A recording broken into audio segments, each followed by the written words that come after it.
Ladies and gentlemen, buckle up. Because today, we're about to uncover some of the most bizarre, hilarious, and downright mind-bending secrets behind one of the strangest parody movies ever made. If you've ever seen Steve Oedekerk's Kung Pow, Enter the Fist, you already know it's not just a film. It's a fever dream stitched together with kung fu cliches, ridiculous dubbing, and jokes so random they make you question your own sanity. But here's the deal. What you see on screen is only half the story. Behind all those talking tongues, kung fu cows, and a villain named Betty lies a hidden treasure chest of facts that are so wild, even die-hard fans might not know them. Before we jump into the madness, do me a small favor. If you enjoy content like this, smash that like button, hit subscribe, and ring the notification bell. It's a tiny click for you, but for this channel, it makes a world of difference. All right, are you ready? Because here are 15 jaw-dropping facts you've probably never heard. Let's saddle up. Number 1.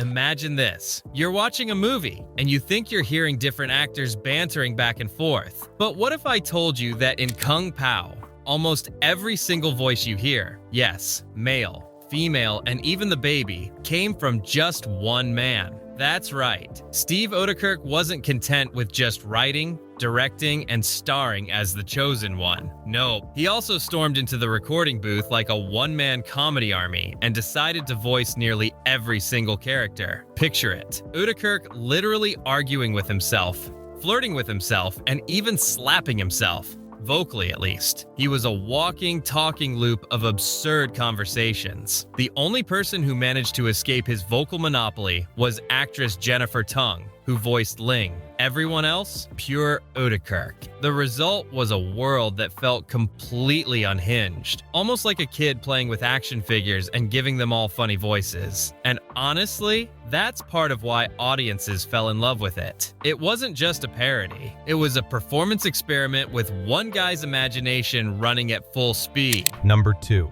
You might think Titanic and Kung Fu movies have nothing in common, but if you've got eagle eyes, you might have noticed something bizarre during the peaceful waterfall scene in Kung Pow. Blink, and you'll miss it. The wreckage of the Titanic is just chilling underwater, like it took a wrong turn on its way to a James Cameron movie. Now, why was one of the world's most infamous ships cameoing in a Kung Fu parody? Simple answer, no reason at all. Oedekerk wanted absurdity, and he delivered. Some fans believe he threw it in as a wink to the audience. Like, hey, if you think this movie's gonna make sense, you're in the wrong theater. It's one of those jokes that doesn't need explaining. Once you spot the Titanic, you can't unsee it. And that's the genius of Oedekerk's comedy. He turned randomness into an art form. Number 3.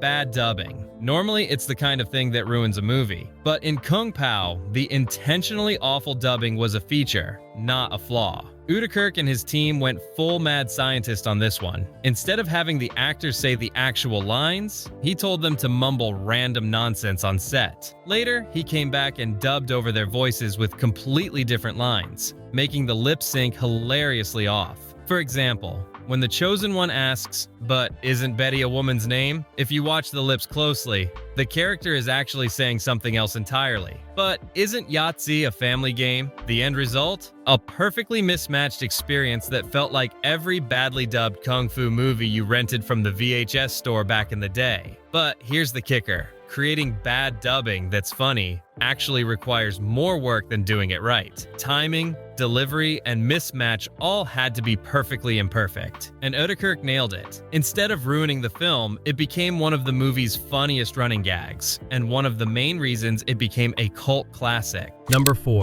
This might sound strange, but the inspiration for Kung Pow didn't come from flashy martial arts moves or deep kung fu philosophy. It came from a villain's crotch. Yes, you heard that right. Oedekerk found an old kung fu flick called Tiger and Crane Fists, also known as the Savage Killers. While watching, he noticed something absolutely ridiculous. The villain kept getting hit in the groin, over and over again, but didn't flinch, didn't scream, didn't even react. And that's when Oedekerk had his aha moment. Instead of making a typical spoof, he digitally inserted himself into this old film, blending vintage kung fu with modern slapstick. Suddenly, that stone-faced villain became comedy gold. The crotch gag turned into a symbol of what Kung Pow was all about, mixing over-the-top physical comedy with the unintentional absurdity of old-school kung fu movies. It wasn't just parody, it was parody with a weird kind of respect for the original films. Number 5.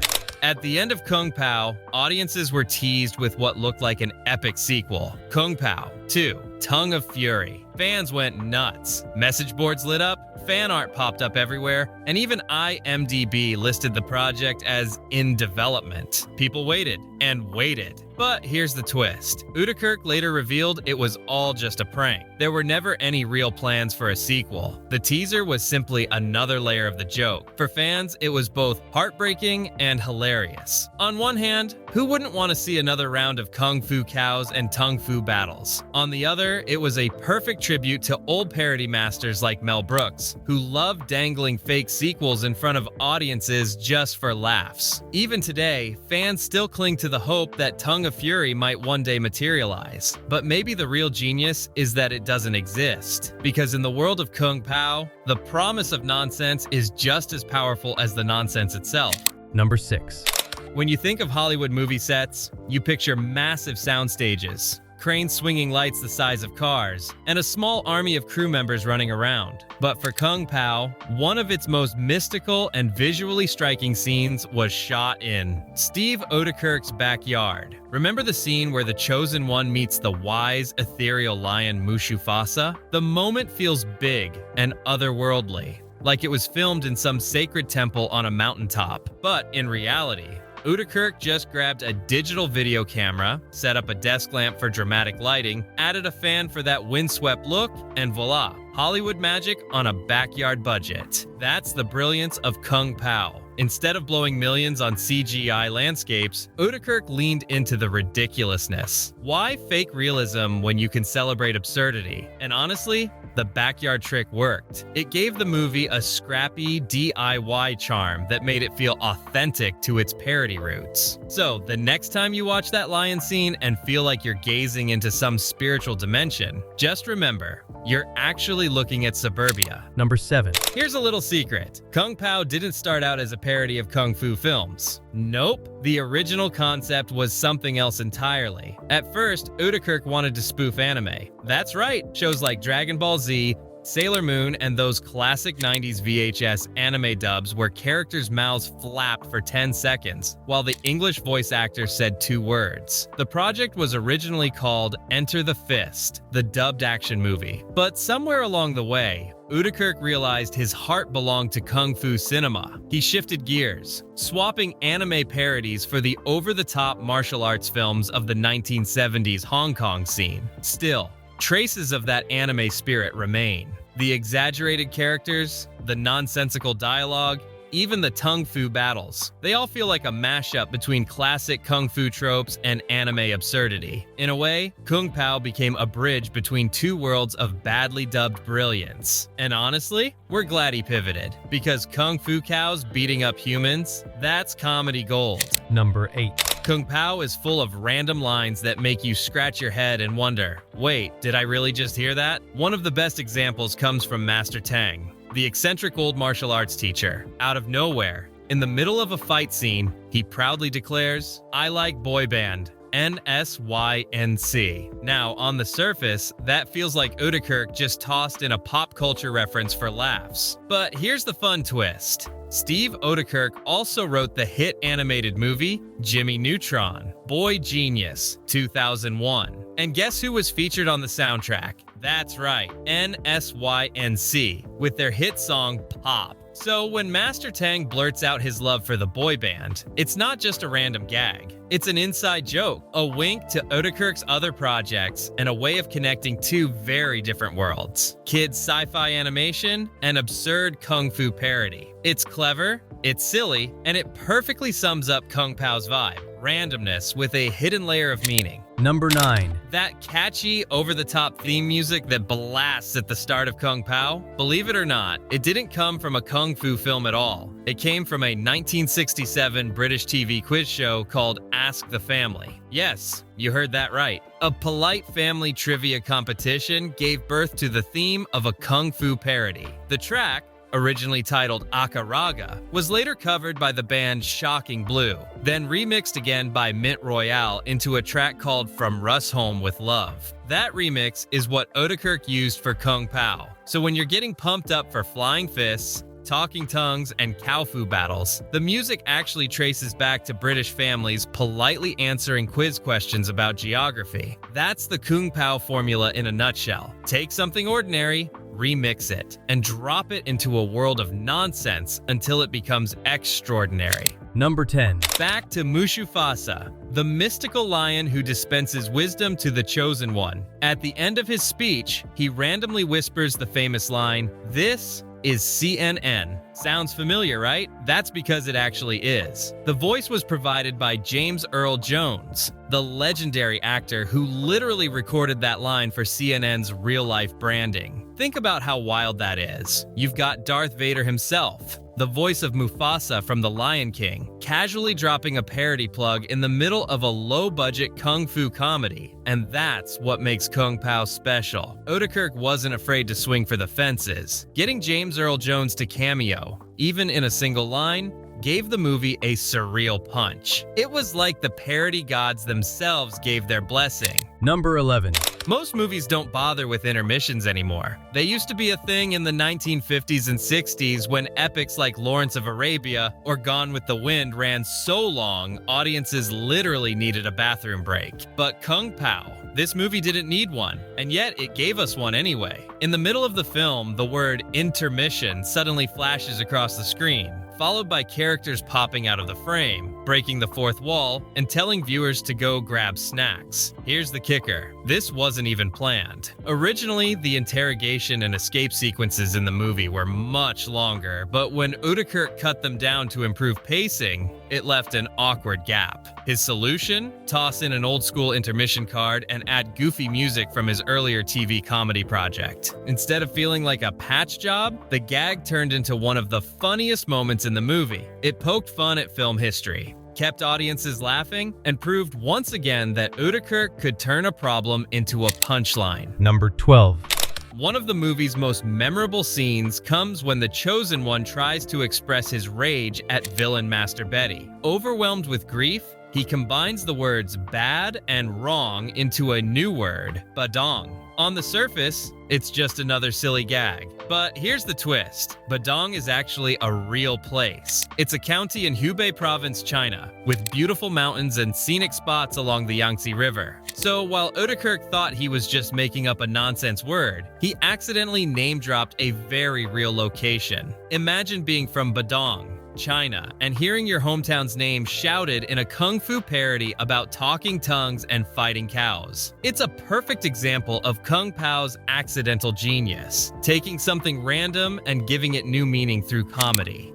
Number 13. Remember the sinister logo representing the evil council in Kung Pow? It looks ancient, mysterious, and vaguely threatening, like something you'd expect from a secret martial arts clan. But here's the truth. The symbol wasn't designed for villains at all. It actually comes from the UK's MOT test logo, a mark used by garages in Britain to certify that cars are roadworthy. That's right. Oedekerk plucked a harmless symbol meant to keep British drivers safe and transformed it into the insignia of evil. The result? A logo that looked totally legit on screen while adding another layer of absurdity for anyone in the UK who happened to recognize it. Next time you see that MOT sign at a mechanic shop, you might just picture a kung fu villain plotting world domination. Number 14. At the heart of Kung Pow is a fascinating technical trick. Oedekerk didn't just parody kung fu movies. He literally inserted himself into one. The base film he used was The Savage Killers,